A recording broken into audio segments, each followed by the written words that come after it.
नमस्ते. माझ्या सर्व बाल मित्र मैत्रिणींना माझा नमस्कार. माझं नाव केदार. तुम्ही मला प्रेमाने केदार काका सुद्धा म्हणू शकता. मी आजपासून तुम्हाला आपले संत महात्मे, पौराणिक पात्र, क्रांतिकारक, ऐतिहासिक पात्र, रामायण महाभारतातील पात्र इत्यादींच्या काही गोष्टी सांगणार आहेत, ज्यामधून तुम्हाला काहीतरी शिकायला मिळेल. आपली भारतीय संस्कृती अत्यंत महान संस्कृती आहे. गेल्या 100-150 वर्षामध्ये इंग्रजांच्या शिक्षण पद्धतीने आपल्याला आपली संस्कृती विसरायला लावलेली आहे. पण आपल्याला पुन्हा आता आपल्या भारतीय संस्कृतीकडे जायचं आहे. आपली भारतीय संस्कृती आपल्यावरती खूप सुंदर संस्कार करते, आपल्याला विनम्रता शिकवते, आपल्याला आईवडिलांची सेवा करायला शिकवते, आपल्याला जगातल्या प्रत्येक गोष्टीवरती, प्रत्येक वस्तूवरती, प्रत्येक प्राणीमात्रावरती प्रेम करायला शिकवते आणि त्याबरोबरच ती आपल्याला इतर गोष्टीही पण शिकवते. एक्झाम्पलच द्यायचं झालं, उदाहरण द्यायचं झालं तर एका गालावर चापट मारली तर दुसरा गाल पुढे करा, ही आपली संस्कृती नाही. आपल्याला जशी भारतीय संस्कृती विनम्रता शिकवते, दुसऱ्यांचा आदर करायला शिकवते, त्याचबरोबर अन्यायाविरुद्ध लढा द्यायला सुद्धा आपली संस्कृती आपल्याला शिकवते. अत्याचारी लोकांना निरस्त करणे, त्यांचे हनन करणे हे सुद्धा आपल्याला आपली भारतीय संस्कृती शिकवते. तर आपल्या ह्या संस्कृतीच्या दोन्ही बाजू सांगणाऱ्या कथा मी तुम्हाला हळूहळू सांगणार आहे. ही आपली एक सुंदर मालिका असेल, कथांची मालिका असेल, ज्याच्यासाठी मी आपल्या चॅनलवरती एक प्लेलिस्ट बनवणार आहे. बाल संस्कार गोष्टी नावाची प्लेलिस्ट बनवणार आहे. या प्लेलिस्टमध्ये आपल्याला सर्व गोष्टी एका मागोमाग एक ऐकायला मिळतील. शक्य झालं तर आपण स्क्रीनकडे बघून या गोष्टी बघू शकता किंवा नुसत्या ऐकल्या तरी सुद्धा चालतील. प्रत्येक गोष्टीमधून आपल्याला काहीतरी बोध मिळेल, काहीतरी शिकायला मिळेल, आपल्यावरती काहीतरी संस्कार होतील याची खात्री बाळगा. चला तर मग आपल्या आजच्या पहिल्या कथेकडे जाऊयात. आजच्या आपल्या पहिल्या कथेचे नाव आहे श्री स्वामी समर्थ आणि विष्णुबुवा ब्रह्मचारी. ही अक्कलकोटच्या स्वामी समर्थांची एक सुंदर गोष्ट आहे. मी आपल्याला गोष्ट वाचून पण दाखवीन आणि गोष्ट वाचत असताना मला जे मध्ये मध्ये समजावून सांगण्यासारखं वाटेल ते पण मी मध्ये मध्ये बोलत जाईन. आपल्याला स्क्रीनवरती मी गोष्ट पण दाखवत जाईन. मी एक पुस्तक वाचून दाखवत आहे, तुम्हाला पुस्तकातल्या गोष्टी वाचून दाखवत आहे, जे आपल्याला आता स्क्रीनवरती दिसतं आहे. 19व्या शतकात एक तेजस्वी व्यक्तिमत्व महाराष्ट्रात होऊन गेले. ते होते विष्णुबुवा ब्रह्मचारी. यांचे पूर्ण नाव होते विष्णू भिकाजी गोखले. मिशनरी लोकांनी त्या कालावधीमध्ये, ख्रिश्चन मिशनरी लोकांनी जो धर्मांतराचा धुमाकूळ आपल्या भारतामध्ये घातला होता, त्याचा त्यांनी समर्थपणे प्रतिकार केला. या विष्णू भिकाजी गोखलेंनी ख्रिश्चन मिशनरी जे धर्मप्रचार करत होते, ख्रिस्ती धर्माचा प्रचार करत होते आणि हिंदू आपल्या सनातन धर्माची अवहेलना करत होते, त्यांचा समर्थपणे प्रतिकार या विष्णू भिकाजी गोखले म्हणजेच विष्णुबुवा ब्रह्मचारींनी केला. ते विष्णुबुवा एक थोर विचारवंत, विद्वान, प्रभावी वक्ते व फार मोठे समाज सुधारक होते. समाज सुधारकता ही आपल्या प्रत्येक ऐतिहासिक, पौराणिक, क्रांतिकारक पात्रांमधली महत्वाची आणि गोष्ट आहे, जी सर्वांमध्ये कॉमन आहे. लहानपणापासून त्यांचा ओढा धार्मिक गोष्टींकडे होता. त्यांनी गुरु शोधण्याचा आटोकाट प्रयत्न केला. कित्येक संत महंतांच्या सहवासात ते राहिले, पण त्यांना गुरु काही मिळाला नाही. शेवटी उद्धरेत आत्मना आत्मानम हे गीतेतील तत्व, उद्धरेत आत्मना आत्मानम म्हणजे स्वतःचा उद्धार करा. आपली भारतीय संस्कृती सतत शोध घ्यायला सांगते. आपली संस्कृती सत्याचा शोध घ्यायला सांगते, परमेश्वराचा शोध घ्यायला सांगते, परमेश्वराला समजावून घेण्याचा संकेत आपली भारतीय संस्कृती देते. आपली भारतीय संस्कृती इतर मजहब, रिलिजन्स, धर्म नाही, इतर रिलिजन्स आहेत किंवा मजहब आहेत, त्यांच्याप्रमाणे एका पुस्तकात लिहिलेल्या ठराविक गोष्टी आणि एक ठराविक देव हा मानलाच पाहिजे आणि या पुस्तकातल्या गोष्टी मानल्याच पाहिजे, ही आपली संस्कृती नाही. आपली संस्कृती आहे उद्धरेत आत्मना आत्मानम. स्वतःच अभ्यास करा, परमेश्वराचा शोध घ्या आणि स्वतःच परमेश्वरामध्ये विलीन व्हा. हे आपल्याला गीतेमध्ये आणि आपल्या सर्व ग्रंथांमध्ये सांगितलं जातं. ते तत्व त्यांनी स्वीकारले आणि सप्तशृंगीच्या डोंगरावर त्यांनी तपश्चर्या केली. नाशिक जवळ सप्तशृंगीचा जो डोंगर आहे, त्या डोंगरावरती त्यांनी घोर तपश्चर्या केली व ज्ञानप्राप्ती करून घेतली. त्यांनी हिंदू धर्माचा सखोल अभ्यास केला आणि काही ग्रंथ लिहिले. ते ग्रंथांची नावं अशी आहेत: वेदोक्त धर्मप्रकाश, भावार्थ सिंधू इत्यादी ग्रंथ त्यांनी लिहिले. या विष्णुबुवांची व्याख्याने मुंबई येथे होत असत. त्यांच्या व्याख्यानांना जागा अपुरी पडत असे, म्हणून त्यांनी समुद्रकिनारी मोकळ्या जागेत व्याख्यानांना सुरुवात केली. हे विष्णुबुवा ब्रह्मचारी जे होते ते इतके विद्वान होते आणि इतके सुंदर वक्ते होते, इतक्या सुंदर पद्धतीने ते बोलायचे की त्यांच्या व्याख्यानांना प्रचंड गर्दी होत असे आणि छोटे मांडव किंवा छोटे हॉल त्यांच्यासाठी कमी पडत, म्हणून त्यांनी मुंबईमध्ये समुद्रकिनारी व्याख्यानं द्यायला सुरुवात केली होती. सतत 16 वर्षे त्यांनी व्याख्यानांद्वारे धर्मजागृती केली, मिशनऱ्यांच्या मतांचे खंडन केले. ख्रिश्चन मिशनरी जे आपल्या हिंदू देवदेवतांबद्दल वाईट साईड बोलत असत आणि आपल्या पुराणांबद्दल, वेदांबद्दल, उपनिषदांबद्दल जे काही गैरसमज पसरवत असत त्या सगळ्या मतांचं त्यांनी खंडन केलं. ते फार मोठे वक्ते होते, त्यांनी भरीव धर्मकार्य केले, त्यांची कीर्ती महाराष्ट्रभर पसरली. विष्णुबुवांची कीर्ती ऐकून अक्कलकोटचे राजेसाहेब मालोजी यांनी त्यांना अक्कलकोटला बोलावले.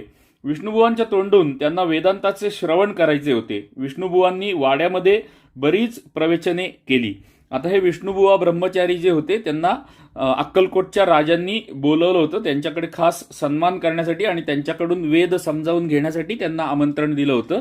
आणि हे विष्णुबुवा एकदा स्वामी समर्थांच्या दर्शनास आले. अर्थात स्वाभाविक आहे की विष्णुबुवा जर अक्कलकोटमध्ये गेले आहेत तर ते स्वामी समर्थांच्या दर्शनास जाणारच. त्यावेळेला प्रत्यक्ष स्वामी समर्थ होते व त्यांच्यासमोर बुवांनी वेदांतावर प्रवचन केले. आता अक्कलकोटच्या स्वामी समर्थांच्या समोर विष्णुबुवांनी वेदांतावरती प्रवचन केले. म्हणजे वेद म्हणजे काय, वेदांमध्ये काय लिहिलेलं आहे याबद्दल त्यांनी प्रवचन विष्णुबुवांनी केलं. स्वामींनी ते प्रवचन श्रवण केले. बुवांनी शेवटी स्वामींना एक प्रश्न विचारला. आता हे विष्णुबुवा ब्रह्मचारी जे होते त्यांनी अक्कलकोटच्या श्री स्वामी समर्थांना प्रश्न विचारला, ब्रह्मतदा करता म्हणजे काय? स्वामींनी प्रश्न ऐकून घेतला पण त्याचे उत्तर दिले नाही. ब्रह्मतदा करता असा शब्द आहे. ब्रह्मतदा करता म्हणजे काय हे प्रश्न विचारला. स्वामींनी तो प्रश्न ऐकून घेतला पण त्यांना उत्तर दिले नाही. येथे बुवांची गाडी घसरली. त्यांना वाटले स्वामींची उगाचच प्रसिद्धी झाली आहे, ते काही ज्ञानी नाहीत, आपणच त्यांच्यापेक्षा मोठे आहोत, ही भावना घेऊन ते आपल्या बिराडी परत मुक्कामाला गेले. म्हणजे आपल्या प्रश्नाचं उत्तर श्री स्वामींनी दिलं नाही असं बघून त्यांना, या विष्णुबुवांना असं वाटलं की स्वामीजींना काहीच कळत नाहीये, त्यांची जागृती झालेली नाहीये, त्यांना ज्ञान नाहीये, म्हणून त्यांनी आपल्या प्रश्नाचं उत्तर दिलेलं नाहीये आणि आपण त्यांच्यापेक्षा महान आहोत असं समजून ते आपल्या मुक्कामाच्या ठिकाणी मुक्कामाला गेले. तिथे ते गेले आणि रात्री झोपले आणि झोपल्यानंतर योग असा की रात्री बुवांना एक स्वप्न पडले. स्वप्नामध्ये बुवांच्या अंगावर शेकडो विंचू पडले. त्यातील एका विंचवाने त्यांना दंश केला. बुवा घाबरले आणि मेलो मेलो असे ओरडत उठले. त्यांच्या शेजारी झोपलेल्या माणसांनी त्यांना उठवले व नीट सावध केले. बुवांच्या मनात पाल चुकचुकली, आपण उगीच स्वामींना कमी लेखले, त्याचा हा परिणाम असेल का? विष्णुबुवा दुसऱ्या दिवशी स्वामींच्या दर्शनास गेले. म्हणजे रात्री स्वप्न पडल्यानंतर बुवांना कुठून तरी परमेश्वराच्या कृपेने आतून जाणीव झाली की आपण स्वामींचा अपमान केला, त्यामुळे त्याचा परिणाम म्हणून आपल्याला हे स्वप्न पडलं असेल का असा विचार त्यांच्या मनामध्ये आला. आणि दुसऱ्या दिवशी बुवा स्वामीजींच्या दर्शनास पुन्हा एकदा गेले. त्यांनी वेदांतावर प्रवचन केले व परत कालचाच प्रश्न विचारला. स्वामींना प्रश्न विचारला, ब्रह्मतदाकारता म्हणजे काय व ती कोणत्या साधनांनी प्राप्त होते? स्वामींनी आता उत्तर दिले. दुसऱ्या दिवशी स्वामींनी त्यांना उत्तर दिलं, स्वप्नात अंगावर विंचू पडले तर तू एवढा घाबरलास आणि गोष्टी ब्रह्मतदाकर्तेच्या करतोस. ब्रह्मतदाकरता काय वाटेवर पडली आहे काय? वेदांत बोलण्याने तू योगी झालास का? आणि त्यांना जायला सांगितले. परंतु बुवांची योग्यता मोठी असल्याने स्वामींनी त्यांना बोधाच्या काही खुणा सांगितल्या. म्हणजे बोध म्हणजे काय? बोध म्हणजे ज्ञान म्हणजे काय? आपले वेद जे आहेत या वेदांचा अर्थच ज्ञान असा आहे, ज्ञानाचा अर्थच बोध असा आहे. तर बोध म्हणजे काय? म्हणजे परमेश्वराच्या अस्तित्वाची जाणीव, ही म्हणजे काय किंवा त्याच्या काही खुणा त्यांनी सांगितल्या. ब्रह्मतदाकारता म्हणजे ब्रह्मस्वरूप होणे हे समजावून सांगितले. बुवा शांत होऊन आपल्या बिराळी परतले.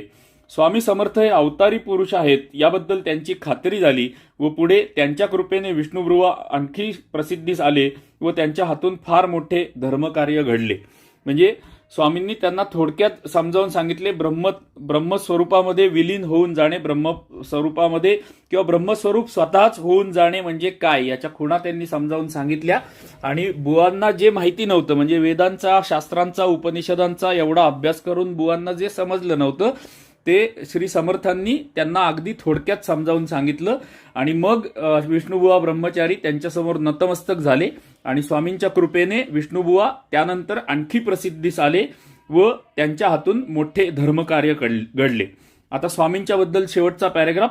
श्री स्वामी समर्थ अजानुभाऊ होते. ते इतके अजानुभाऊ म्हणजे ज्यांचे हात उभे राहिल्यानंतर ज्या व्यक्तीचे हात उभे राहिल्यानंतर गुडघ्याच्याही खाली जातात त्या व्यक्तींना अजानुबाहू असं म्हटलं जातं. आपण जर उभं राहून बघितलं तर आपले हात गुडघ्यापर्यंत जातात का बघा. आपले हात गुडघ्यापर्यंत जात नाहीत. आपले हात गुडघ्याच्या 2-3 इंच किंवा 4 इंच वरतीच राहतात. पण ज्या व्यक्तींचे हात गुडघ्याच्याही खाली जातात किंवा गुडघ्यापर्यंत जातात अशा लोकांना अजानुबाहू म्हटलं जातं. आपल्यामधले अनेक संत महात्मे असे होऊन गेले ज्यांना अजानुबाहू म्हटलं जातं. ते इतके तेजस्वी होते, स्वामी समर्थ इतके तेजस्वी होते की त्यांच्याकडे एकटक पाहणे कोणालाही शक्य होत नसे. ते विद्वानांचे विद्वान होते. त्यांनी विष्णुबुवांसारख्या अनेकांना मार्गदर्शन केले. अशा श्री स्वामी समर्थांना कोटी कोटी प्रणाम, वंदन. श्री स्वामी समर्थांच्या चरणी आमचा प्रणाम. आणि आता शेवटी या गोष्टीतून आपल्यासाठी बोध काय आहे किंवा आपल्याला या गोष्टीतून शिकायचं काय आहे ते शेवटच्या वाक्यामध्ये लिहिलेलं आहे. सत्पुरुषांपुढे आपले पांडित्य दाखवू नये आणि त्यांची परीक्षा घेऊ नये. आपल्यापेक्षा महान पुरुष जे असतील, सत्पुरुष जे असतील, ज्ञानी पुरुष जे असतील त्यांच्यापुढे आपले पांडित्य दाखवू नये. म्हणजे मी खूप हुशार आहे, मला खूप अक्कल आहे, मी खूप शिकलेला आहे, माझ्याकडे डिग्र्या आहेत, हे आपलं पांडित्य कोणत्याही सत्पुरुषांसमोर, महाराजांसमोर, स्वामींसमोर दाखवू नये आणि त्यांची परीक्षा, वेडेवाकडे प्रश्न विचारून त्यांची परीक्षा घेऊ नये. हा बोध आपल्यासाठी या गोष्टीतून होता. मला आशा आहे की तुम्हाला ही गोष्ट आवडली असेल. मी हा प्रायोगिक तत्वावरती उपक्रम चालू केलेला आहे. आशा करतो की तुम्हाला हा उपक्रम आवडेल. जर पालक हा उपक्रम ऐकत असतील तर आपल्या मुलांना ते हा उपक्रम आणि या गोष्टी ऐकायला उद्युक्त करतील. यातून आपल्या मुलाबाळांवरती धर्माचे संस्कार होणार आहेत, देशभक्तीचे संस्कार होणार आहेत, त्यांच्यामध्ये साहस, शौर्य हे सुद्धा येणार आहे, विनम्रता सुद्धा येणार आहे. ह्या सगळ्या गोष्टी त्यांना ह्या उपक्रमातून मिळणार आहे. त्यामुळे माझी आपल्याला विनंती आहे की ह्या उपक्रमामधील ह्या पुढे येणारे सुद्धा भाग आपल्या मुलांना ऐकवा. आपण सुद्धा ऐकलेत तरी चालतील. हे भाग सलग एकामागोमाग एक ऐकण्यासाठी आपल्या चॅनलवरती मी बालसंस्कार गोष्टी नावाची एक प्लेलिस्ट तयार करत आहे. ह्या प्लेलिस्टमध्ये जाऊन आपण पुढचे भाग ऐकू शकता. आपल्याला नेहमीची विनंती की आपल्याला हा जर उपक्रम, नवीन आपला उपक्रम जर आवडला असेल तर कृपया या व्हिडिओला लाईक करा, छोटीशी कॉमेंट करा. आपल्याला या गोष्टींमधून आपल्याला काय बोध मिळाला हे कॉमेंटमध्ये अवश्य लिहा आणि आपल्या आजूबाजूच्या ओळखीच्या नातेवाईकांच्या मुलांपर्यंत ह्या गोष्टींचा व्हिडिओ हा पोचवा, ही आपल्याला नम्र विनंती आहे. चला तर मग भेटूयात लवकरच दुसऱ्या भागामध्ये, जिथे आपण नवीन बोधपर गोष्टी घेऊन भेटूयात. तोपर्यंत आपल्या सर्वांना नमस्ते, जय हिंद, वंदे मातरम, जय श्रीराम.